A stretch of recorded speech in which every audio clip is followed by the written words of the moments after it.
Ninakusalimu kwa jina lipitalo majina yote. Hili sio jina la mtu awaye yote, bali ni jina la Bwana wetu Yesu Kristo.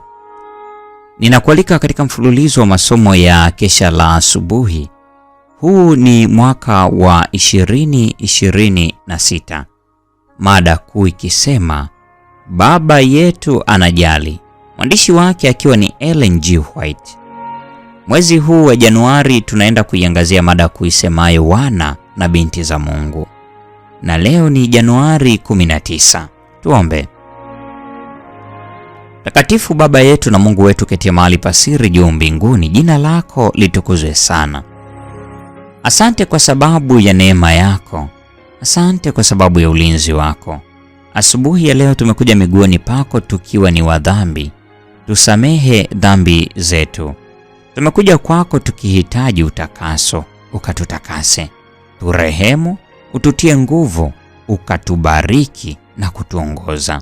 Zaidi sana Roho yako Mtakatifu aendelee kukaa kwetu kwa wingi, akatuongoze na kutulinda kila wakati. Na Bwana, tunakabidhi kazi zetu mikononi mwako, ukazibariki katika jina la Yesu. Amina.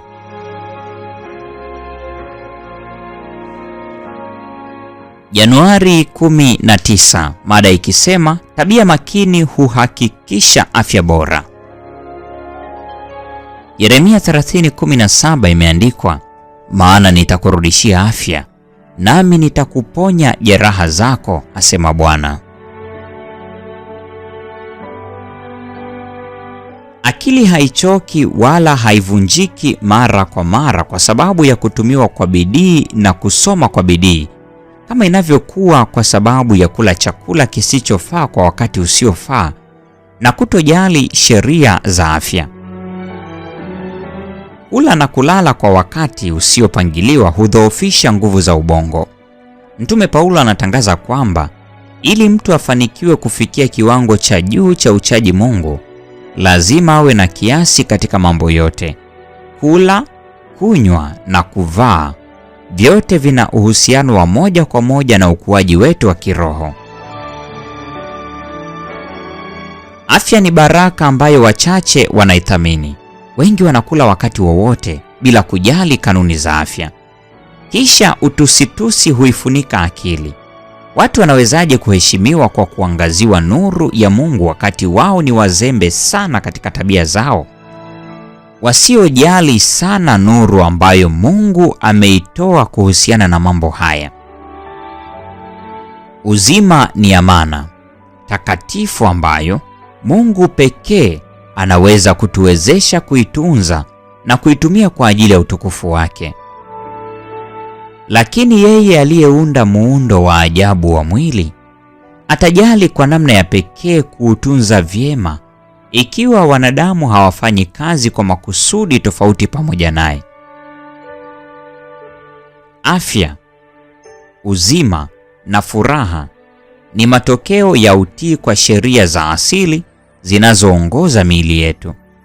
Ikiwa mapenzi na njia zetu vinapatana na mapenzi na njia ya Mungu, tukifanya mapenzi ya Muumba wetu, yeye atamtunza mwanadamu katika hali nzuri na kurejesha nguvu za kimaadili, kiakili na za kimwili, ili kwamba afanye kazi kupitia kwetu kwa utukufu wake. Ikiwa tunashirikiana naye katika kazi hii, afya na raha, amani na ufanisi vinakuwa matokeo thabiti. Yesu hakutufia ili tuwe watumwa wa tabia za uovu, bali ili tupate kuwa wana na binti za Mungu, tukimtumikia yeye kwa nguvu zote za ubinadamu.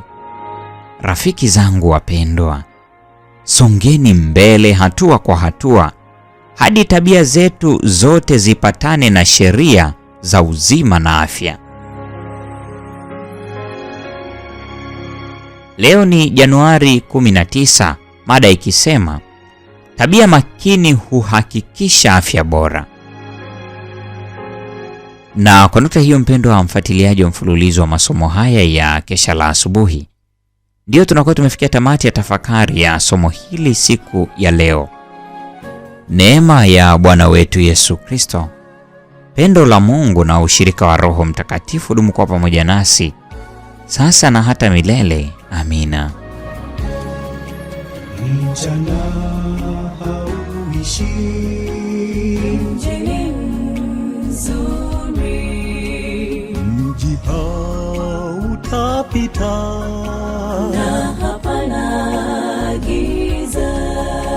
machozi yatafutwa, kifo hapa na pale, hawahesabu siku na hapana giza.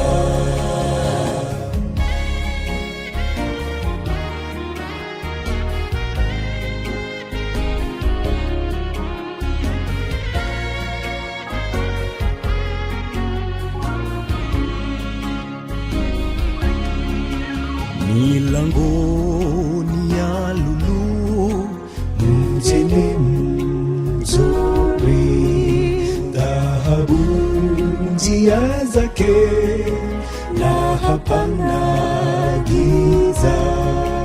Machozi yatafutwa, kifo hapa na pale, hawahesabu siku na hapana giza.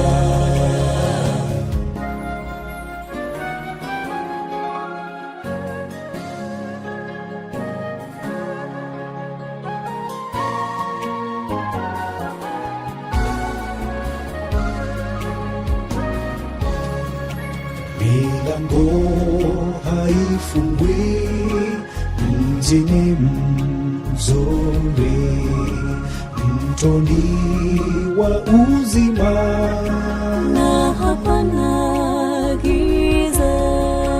machozi yatafutwa, kifo hapa na pale, hawahesabu siku na hapana giza.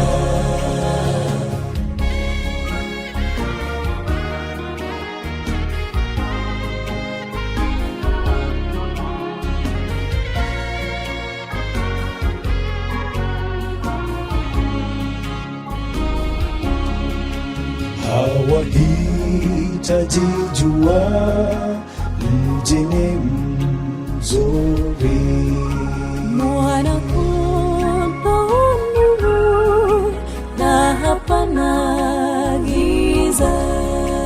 machozi yatafutwa, kifo hapa na pale, hawahesabu siku na hapana giza. Machozi yatafutwa,